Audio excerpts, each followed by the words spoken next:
마운자로 정말 획기적인 체중 감량 약이죠. 효과가 엄청나잖아요. 근데 다들 마음속에 딱 한 가지 질문이 있을 거예요. 이거 끊으면 다시 원래대로 돌아가는 거 아니야?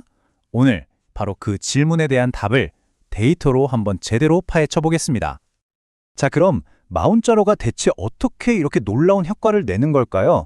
그 원리를 제대로 알아야 나중에 약을 끊었을 때 무슨 일이 생길지도 우리가 예측할 수 있거든요. 그러니까 먼저 작동 방식부터 한번 살펴보시죠.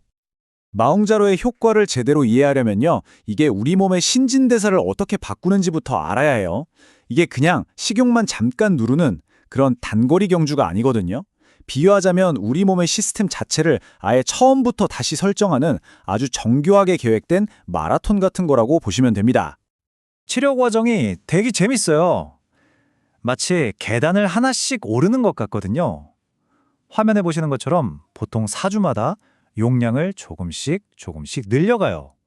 왜 이렇게 하냐면 우리 몸이 이 변화에 적응할 시간을 주는 거예요. 부작용도 줄이고요. 일종의 안전장치인 셈이죠. 자, 이 표를 보시면 각 단계의 역할이 아주 명확하게 보이죠. 처음 2.5mg은요. 살을 빼는 게 목적이 아니에요. 일단 부작용이 있는지 없는지 보면서 몸을 적응시키는 말 그대로 워밍업 단계입니다. 그러다가 5.0mg부터 슬슬 체중 감량 효과가 나타나기 시작하고요. 대부분의 사람들은 10.0mg 단계에서 효과와 안정성, 이 두 가지의 딱 좋은 균형점을 찾게 됩니다. 그리고 마지막 15.0mg은 이제 장기적으로 효과를 유지하기 위한 최대 용량이 되는 거고요. 그러니까 여기서 제일 중요한 게 뭐냐면 관점을 바꿔야 한다는 거예요. 마운자로를 그냥 살 빼는 약으로만 생각하면 안 됩니다. 이건 우리 몸의 고장난 신진대사, 그러니까 엔진 자체를 수리하는 대사 개선 약으로 봐야 해요. 이 개념을 딱 머리에 박아두셔야 나중에 약을 끊었을 때 왜 그런 일이 벌어지는지 이해가 되실 겁니다. 자, 그럼 이제 많은 분들이 가장 걱정하고 어쩌면 밤잠까지 설치게 만드는 바로 그 문제, 요요에 대한 이야기로 넘어가 보겠습니다. 살이 다시 찌는 거요? 이거 절대 여러분의 의지력 문제가 아닙니다. 범인은 따로 있어요. 바로 호르몬 리바운드라고 하는 아주 강력한 우리 몸의 반응 때문입니다. 이게 뭐냐면 오랫동안 꾹 눌려있던 스프링 아시죠? 누르는 힘이 딱 사라지는 순간 원래보다 훨씬 더 높이 튀어오르잖아요. 똑같아요. 약으로 억눌렀던 식욕 호르몬이 그냥 폭발해버리는 거죠. 자, 그럼 실제 데이터는 뭐라고 말하고 있을까요? 정말 극명하게 다른 두 가지 결과를 보여준 아주 유명한 연구가 있습니다. 바로 SURMOUNT-4 임상시험인데요. 이걸 한번 같이 보시죠. 이 시험은 처음에 모든 참가자들에게 36주 동안 마운자로를 투여했어요. 와, 근데 그 결과가 정말 놀라웠습니다. 참가자들이 평균적으로 자기 체중의 무려 20.9%를 감량한 거예요. 엄청나죠? 자, 그리고 바로 이 36주가 되는 시점에 운명의 갈림길이 등장합니다. 연구진이 참가자들을 딱 두 그룹으로 나눈 거예요. 한 그룹은 계속 마운자로를 맞고 다른 그룹은 가짜 약, 즉 위약을 맞게 한 거죠. 그리고 1년 동안 무슨 일이 벌어지는지 지켜봤습니다. 그리고 딱 1년 뒤 결과는 정말 충격적으로 달랐습니다.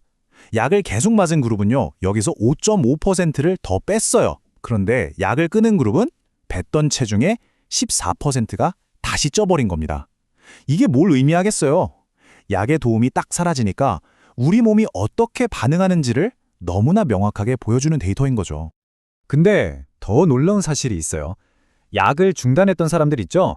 그 중에서 무려 82%가 1년도 안 돼서 그렇게 힘들게 뺐던 살의 4분의 1 이상을 다시 되찾았다는 겁니다. 82%요. 정말 높은 수치죠. 그리고 문제가 여기서 끝이 아니었어요. 그냥 살만 다시 찐 게 아니라는 거죠. 그렇게 노력해서 좋게 만들었던 혈압이나 콜레스테롤 수치 같은 거 있잖아요. 이런 핵심적인 건강 지표들까지 다시 나빠지기 시작한 겁니다. 한마디로 체중 감량으로 얻었던 건강상의 이점들이 다시 원점으로 돌아가고 있었다는 뜻이죠. 이 모든 데이터가 말해주는 결론은 딱 하나입니다. 여기 화면에 보이는 문구 그대로예요. 비만은 그냥 잠깐 다이어트에서 해결될 문제가 아니라는 겁니다. 고혈압이나 당뇨처럼 평생 꾸준히 관리해야 하는 만성질환으로 접근해야 한다는 거죠. 자, 여기까지 들으시면 아니, 그럼 평생 이 약을 맞아야 한다는 소리야? 하면서 좀 막막하게 느껴지실 수도 있어요.